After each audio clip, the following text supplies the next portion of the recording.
পীরে কামেল পীর ওলি আউলিয়ার পর্যায়ে পৌঁছে গেছে। আমার বঙ্গবন্ধুর পরিবার ইসলাম প্রচারের জন্য বাংলাদেশে এসেছিলেন, ইসলাম প্রচার করতে এসেছিলেন। সেই পরিবারের সন্তান জননেত্রী শেখ হাসিনা দেখেন কত বড় আল্লাহওয়ালা। সকালবেলা উঠে আগে যায় নামাজ খোঁজে, তারপরে ফজরের নামাজ আদায় করে, তারপরে কোরআন তেলাওয়াত করে, এরপরে দিনের শুরু করে। আর আমরা তার হেলিকপ্টারে করে দাদার কাছে পাঠালাম। সে সংখ্যালঘু না সংখ্যাগরিষ্ঠ? কথা কয় না, কি গরিষ্ঠ? সংখ্যাগরিষ্ঠ। 2 নম্বর আউলিয়া পীরে কামেল হযরত শামীম ওসমান হাফিজাহুল্লাহ। দেখেন কত রাকাত, 80 রাকাত 90 রাকাত তাহাজ্জুদের নামাজ না পড়ে ঘুমোতে যায় না। কত বড় পরহেজগার আল্লাহ, এত বড় তাহাজ্জুদ গুজারি। আমি গোটা মাসেও তো 80 রাকাত 90 রাকাত দূরের কথা, 8-10 রাকাত তো তাহাজ্জুদ পড়া হয় না। ওয়াজ করে গাড়ি চালাই, বাড়ি জাতি জাতি তো ফজর হয়ে যায়, এর মধ্যে তাহাজ্জুদ পড়বো কখন? আর আমার শামীম ওসমান কত বড় আল্লাহওয়ালা, 80 রাকাত 90 রাকাত তাহাজ্জুদ পড়ে। এই পীর সাহেবকে পর্যন্ত আমরা বুরখা পরায়ে বিদায় করলাম। তাহলে 2 নম্বর আউলিয়া সেও সংখ্যাগরিষ্ঠ না সংখ্যালঘু? সংখ্যাগরিষ্ঠ।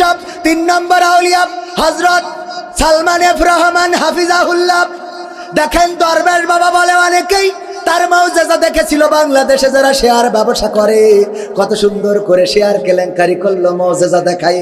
আমার মুসা আলাইহিস সালাম নদীর মধ্যে রাস্তা বানাই দেখাই দিল, ইব্রাহিম আলাইহিস সালাম আগুনের মধ্যে ফুল বাগান বানালো। আর আমার মুসা আলাইহিস সালাম পুড়ে গেল তুর পাহাড় পুড়ে গেল, কিন্তু মুসা পড়লো না। আমার নূহ নবী কিস্তি বানালো, আর আমার ইউসুফ আলাইহিস সালাম কূপের মধ্যে পড়ে গেল, সেখান থেকেও মুক্তি পাইল। তারপরে এমনি ভাবে এক এক নবীর মৌজেজা এক এক রকম ছিল। মুসা আলাইহিস সালাম লাঠি ছেড়ে দিলে লাঠি সাপ হয়ে যেত, হাতের মধ্যে ঢুকাইলে আগুন জ্বলতো। আর আমার দরবেশ বাবা শেয়ার বাজারে গেল, আর শেয়ার বাজার অমনি লুটপাট হয়ে গেল। সবাই জোরে জোরে বলেন সুবহানাল্লাহ। এই সুবহানাল্লাহ কুলু খায়, নাউজুবিল্লাহ।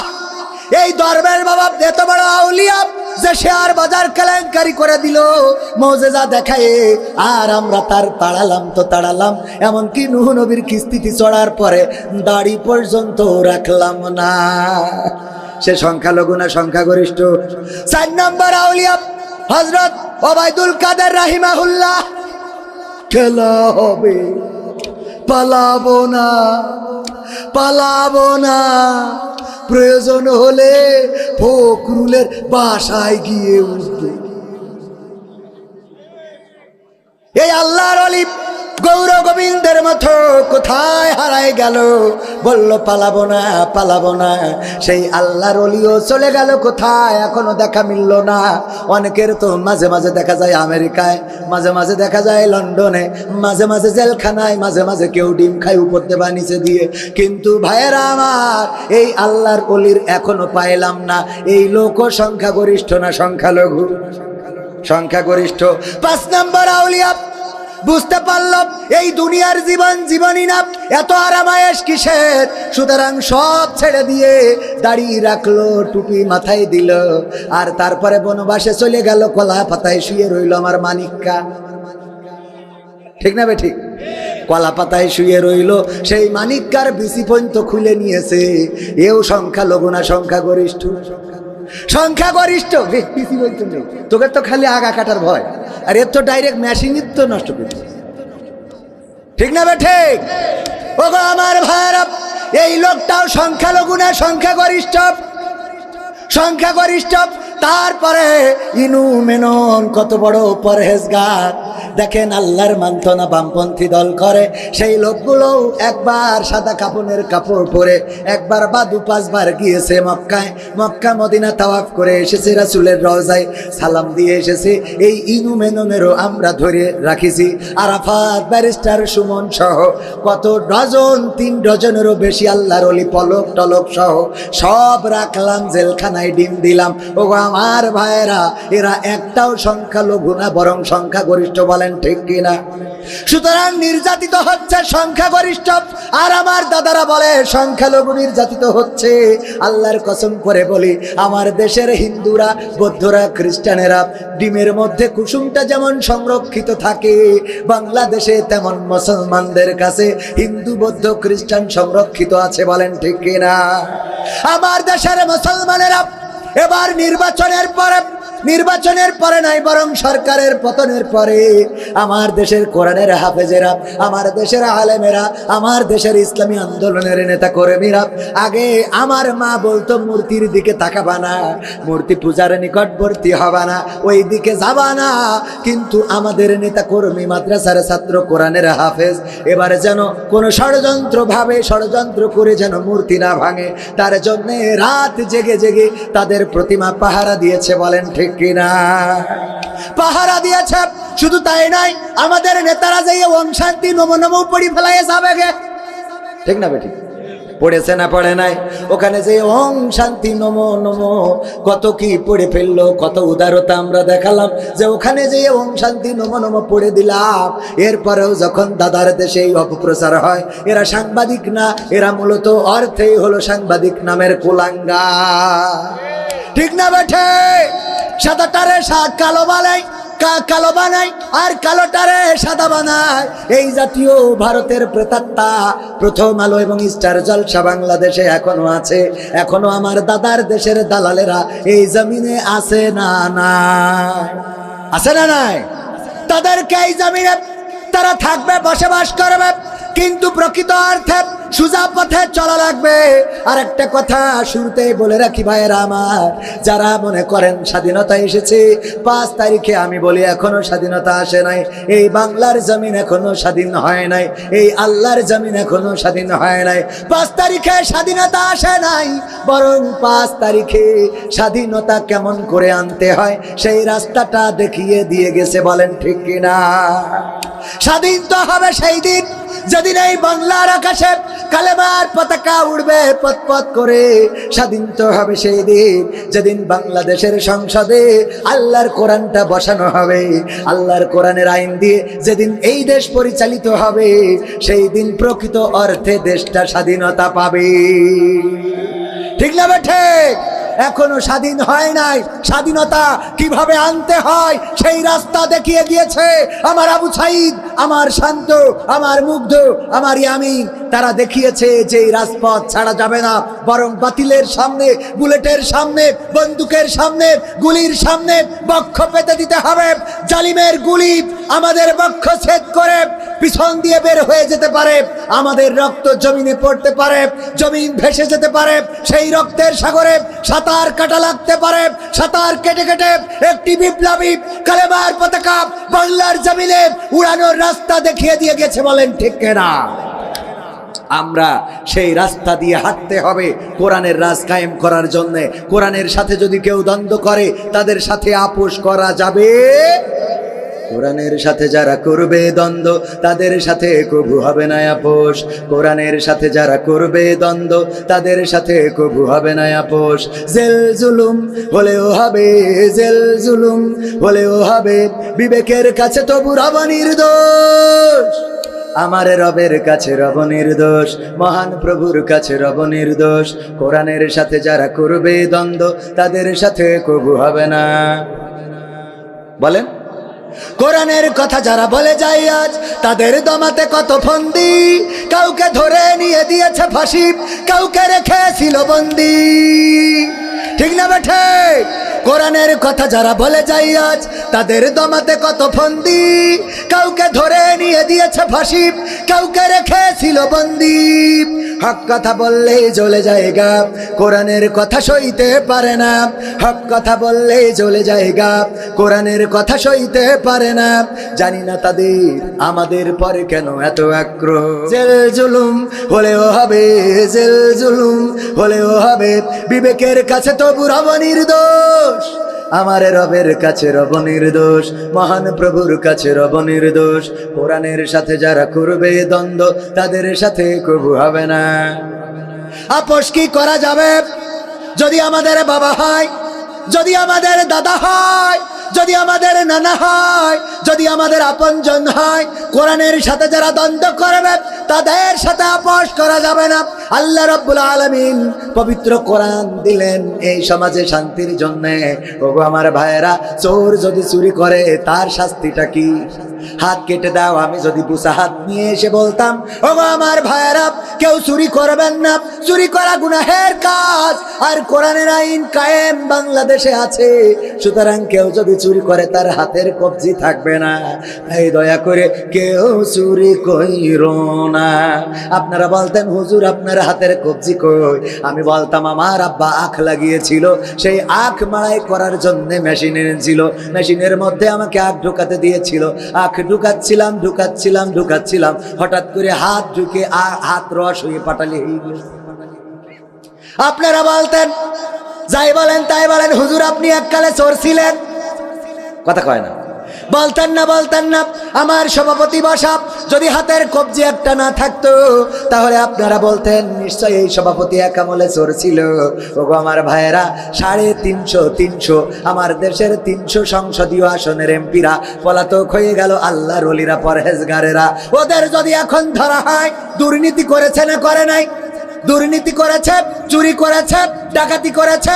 আমার অনেকেই বলে পুকুর চুরি হয় নাই, বরং নদী চুরি হয়েছে, সাগর চুরি হয়েছে।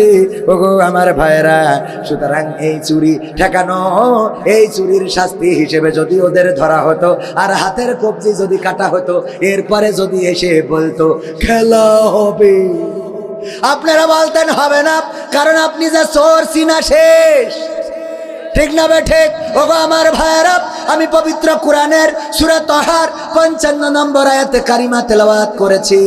এই আয়াতে কারিমা আপনাদের মুখস্থ আছে না নাই? সবাই পড়েন, মিনহা খালাকনাকুম ওয়া ফিহা নুঈদুকুম ওয়া মিনহা নুখরিজুকুম তারাতান নুখরা। এই যে আয়াতে কারিমা মুখস্থ আছে না নাই? আমরা কোথায় পড়ি? কবরে পড়ি। কেন কবরে পড়ি? এই আয়াতটা কবরে পড়ার কারণটা কি? আমি চিন্তা করলাম, আমার খালুর কবর দেওয়ার সময় সবাই যখন এটা পড়লো, আমিও পড়লাম, আমিও পড়ি।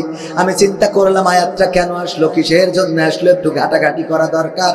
আমি তো ভালো বুঝি না, তারপরেও একটু চেষ্টা করে দেখলাম। এই আয়াতটা এসেছে সবচেয়ে পাওয়ারফুল জায়গার জন্য, আর আমরা এইটা সবচেয়ে নরমাল জায়গায় নিয়ে লাগাই দিয়েছি। আমাদের সুবিধা মতো কিছু আয়াত ব্যবহার করি। যেমন আমার ভাই যাবে কালকে কুষ্টিয়ায়, যদি আমার চাচড়ায় দাঁড়াই গড়াই গাড়ি, দাঁড়ানোর পরে বলবে হুজুর আসেন, ওঠেন, হুজুর আসেন, ওঠেন, সিট আছে? হ্যাঁ, সারা বাস সিট। উঠে দেখে যে বাসে আসলে সিট আছে কিন্তু খালি নেই, মানে সারা বাস সিট কিন্তু খালি নেই। হঠাৎ মিজাজ খারাপ হয়ে গেছে, হেল্পারের কলার ধরবে যে বললি সারা বাস সিট আছে, কিন্তু দেখি তো সব ভরা, একটাও তো ফাঁকা নাই। হঠাৎ করে দেখে দেয়ালে লেখা রয়েছে নিশ্চয় আল্লাহ ধৈর্যশীলদের ভালোবাসে, লাগানো আছে না নাই? ওরে বাবা, সুবিধা মতো জায়গায় অনেকেই দেখি টয়লেটে লিখে রাখে পরিষ্কার পরিচ্ছন্নতা ইমানের অঙ্গ। ও টয়লেটে লিখেছে পরিষ্কার পরিচ্ছন্নতা ইমানের অঙ্গ, আল হাদিস আছে না নাই? টয়লেটে লেখা। ওগো আমার ভাইয়েরা, আমাদের সুবিধা মতো আমরা বেছে নিই। আমাদের আল্লাহর ওলিরা অনেকেই সূরা কাফিরুনটারে বেছে নিয়েছিল যে তোমাদের দিন তোমাদের জন্য, আমাদের দিন আমাদের জন্য, দিন নিয়ে বাড়াবাড়ি করা যাবে না। সুতরাং হিন্দুদের ওখানে যে প্রসাদ খাতি হবে, করতে হবে, ছিল না।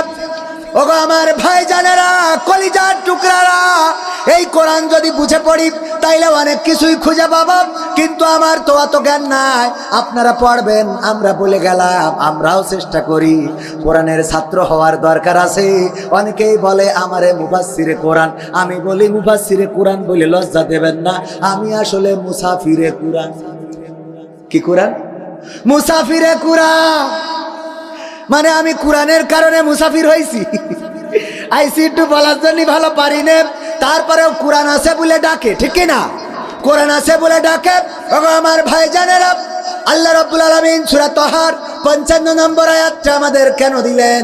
এই আয়াতটার বিষয়বস্তুর মধ্যে আয়াতটা মাক্কি সূরা। এই সূরাটা এমন সময় নাজিল হয়েছিল যেই সময় এই সূরা তেলাওয়াত করেছিল আবু ওমর রাদিয়াল্লাহু তাআলা আনহুর বোন ফাতেমা এবং তার স্বামী। এই সূরা তেলাওয়াত করাকালীন সময়ে এই সূরার তেলাওয়াত শুনে ওমর রাদিয়াল্লাহু তাআলা আনহুর হেদায়েত হয়েছিল। ওগো আমার ভাইয়েরা, এই মাক্কি সূরার যে 55 তহা সূরা তহার 55 নম্বর আয়াত, এই আয়াতটা এসেছে আল্লাহ রাব্বুল আলামিন প্রথমে এই আয়াতটা মুসা আলাইহিস সালামকে দিয়ে শুনাইছিলেন ফেরাউনকে। কাকে? ফেরাউনকে কেন শুনাইছিলেন? কারণ হলো, ওগো ফেরাউন, আল্লাহ বললেন ওগো মুসা যাও, ফেরাউন বাউন্ডারি ক্রস করে ফেলেছে, সে তো সীমা লঙ্ঘন করেছে। অনেকেই চেয়ার ছাড়তে চায় না 41 সালের আগে, কিন্তু আল্লাহ যদি চান 31 সালও আসবে না। ওগো মুসা যাও, ফেরাউন তো ক্ষমতার চেয়ার ছাড়তে চায় না, সে দাবি করেছে এই চেয়ারের মালিক তো সে দাবি করে বসেছে আনা রব্বুকুমুল আলা, আমি আল্লাহ হয়ে গেছি, আমি রব হয়ে গেছি, আমার রব মেনে নাও।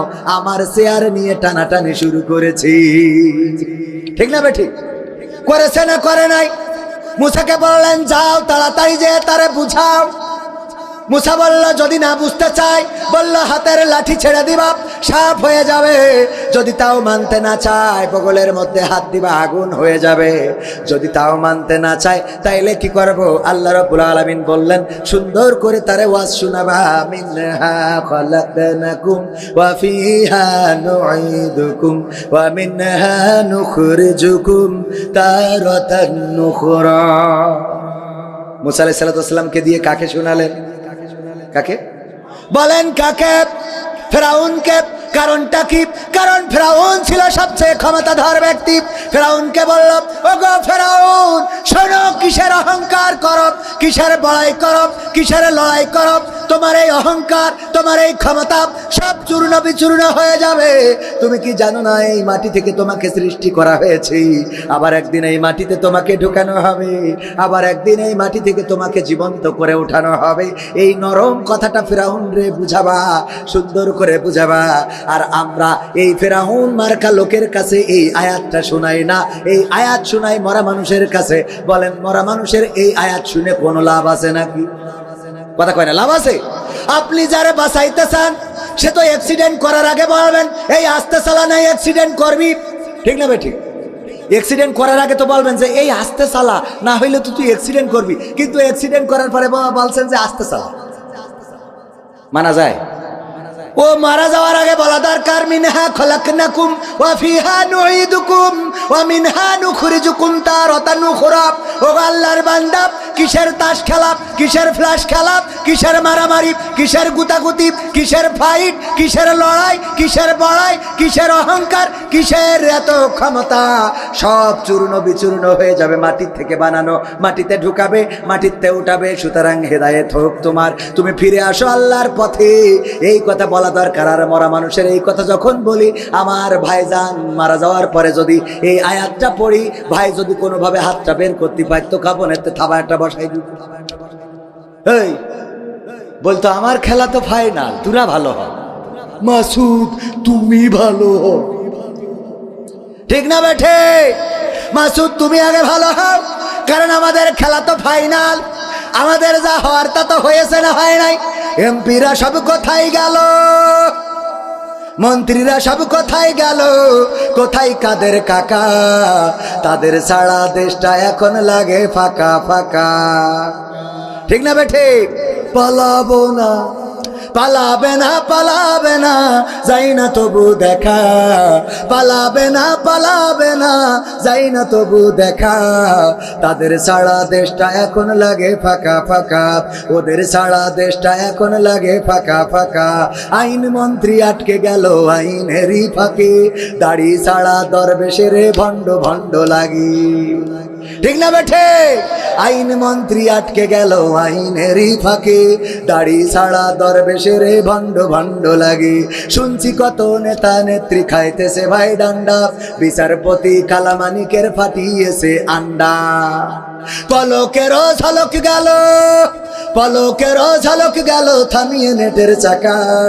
তাদের ছাড়া দেশটা এখন লাগে ফাঁকা ফাঁকা। ঠিক না ভাই? ঠিক? শোনাবো শোনাবো, শুনবেন? থাকবেন শেষ পর্যন্ত? আর 10-15 মিনিট কি থাকা যাবে? কোরআনের জন্য, ইসলামের জন্য, ইসলামী আন্দোলনের জন্য, এই মাহফিলের জন্য, আল্লাহর রাজি খুশির জন্য আর একটু সময় যদি থাকে, ওগো আমার ভাইয়েরা, আল্লাহ রাব্বুল আলামিন পরকালের ময়দানে বলবেন, ইকরা কিতাবাকা কাফা বিনাফসিকাল ইয়াউমা আলাইকা হাসিবা। পড়ো তোমার কিতাব, তুমি পড়ে তোমার হিসাব করে দাও। ওই কিতাবের মধ্যে সব পাওয়া যাবে, এই মাহফিলটা থাকবে না। এটা থাকবে। এটাও যদি থাকে তাইলে এই মাহফিলের ওসিলায় মুক্তি পাওয়া যেতে পারে না, পারে না। সুতরাং এই মাহফিলের ওসিলায় আমরা মুক্তি চাইবো আল্লাহর কাছে। ওগো আমার ভাইয়েরা, আল্লাহর জন্য আমাদের জীবন উৎসর্গ করতে হবে। আল্লাহ শিখিয়ে দিয়েছেন, বলো কুল ইন্না সলাতি ওয়া নুসুকি ওয়া মাহইয়ায়া ওয়া মামাতি লিল্লাহি রাব্বিল আলামিন। আমার আল্লাহ বললেন, বলো নিশ্চয় আমার নামাজ, আমার কুরবানি, আমার হায়াত এবং আমার মওত সব আল্লাহর জন্য। সেই আল্লাহর জন্য আমাদের একটু সময় শ্রম কুরবানি করতে রাজি আছি না নাই? রাজি কারা কারা? দুটি হাত দেখতে চাই। নারায়ে তাকবীর। আল কোরআনের আলো, আল হাদিসের আলো, আমার নেতা তোমার নেতা। নারায়ে তাকবীর।